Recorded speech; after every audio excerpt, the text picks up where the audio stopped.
I'm Julianne DeLynn Hatton, and you're listening to Faith and Reason on the Mormon Faircast. This series will discuss the prophet Joseph Smith and the authenticity of the gospel he restored. I'll be speaking with Michael R. Ash, author of the book of Faith and Reason, 80 Evidences Supporting the Prophet Joseph Smith. Welcome, Michael Ash. Hi, Julianne. A couple of weeks ago, we spoke about Nahum. Today, we're speaking about Bountiful. What is the connection between the two? Well, Nephi tells us that after they buried Ishmael at the place that was called Nahum, again being a place that was named by other people that already lived there, that they took a nearly eastward turn as they continued their journey until they ended up at Bountiful. And so the connection, and this is where it really gets fascinating, because people can make connections between various different languages with words that sound the same. So if Nahum, NHM, was just a similar sounding name to what we find in the Book of Mormon, it might be written off as coincidence. Now, it's harder to write it off because of all the things we talked about in the previous podcast as far as it being a burial place and it existed at the right spot on the trail and so forth. But what makes this more fascinating is right in the area of Nahum, the trail takes an eastward turn. And so Nephi is describing how they went down this trail to Nahum and then took an eastward turn to Bountiful. And that's exactly what we find on these ancient trails. And this eastward turn led to the eastern, southeastern end, basically, of the Arabian Peninsula to the coastal line where Nephi said they came to Bountiful. And that's exactly what we find in the geography of the Arabian Peninsula. Interesting. Now, critics say, one particular critic said, Arabia is bountiful in sunshine, petroleum, sand, heat, and fresh air, but certainly not in much fruit and also wild honey. What do we know now about Bountiful?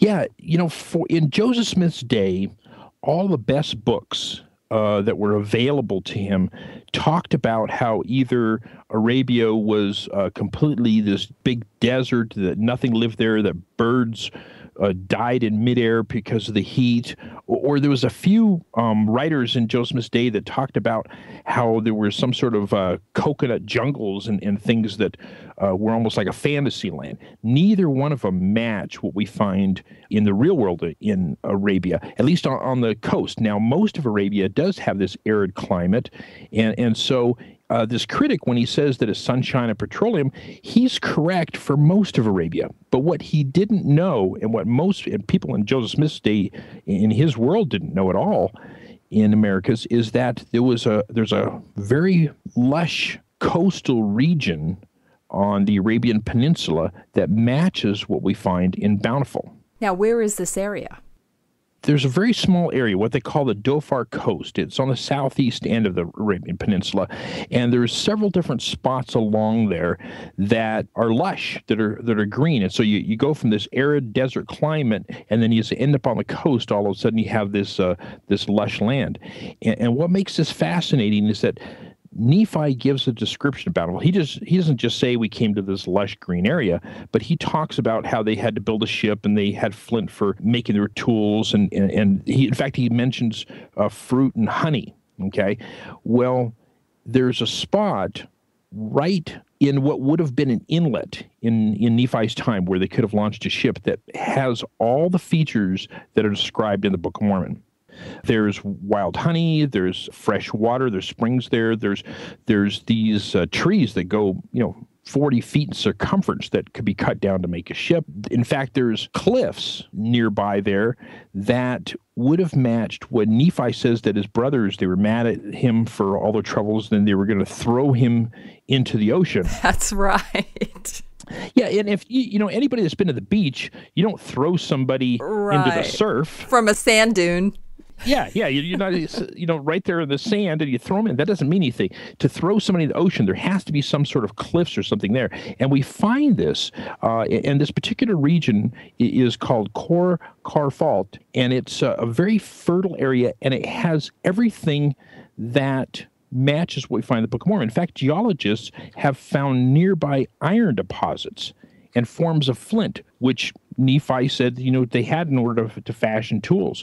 And that's also been a criticism, is that how could Nephi have found iron? Exactly.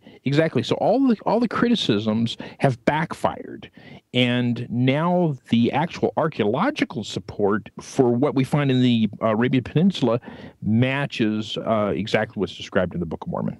Thank you, Michael Ash. Thank you, Julianne. Thanks for listening to Faith and Reason on the Mormon Faircast. I'm your host, Julianne DeLynn Hatton, inviting you to keep the faith. Michael R. Ash is the author of the book Shaken Faith Syndrome, Strengthening One's Testimony in the Face of Criticism and Doubt, as well as the book of Faith and Reason, 80 Evidences Supporting the Prophet Joseph Smith. Faith and Reason is produced by Tom Hatton with music courtesy of Arthur Hatton. The opinions expressed in this podcast are not necessarily the views of Fair Mormon or the Church of Jesus Christ of Latter-day Saints. You can support this podcast by subscribing to it in iTunes and by rating it and writing a review. Questions or comments can be sent to podcast@fairmormon.org, or you may join the conversation at fairblog.org.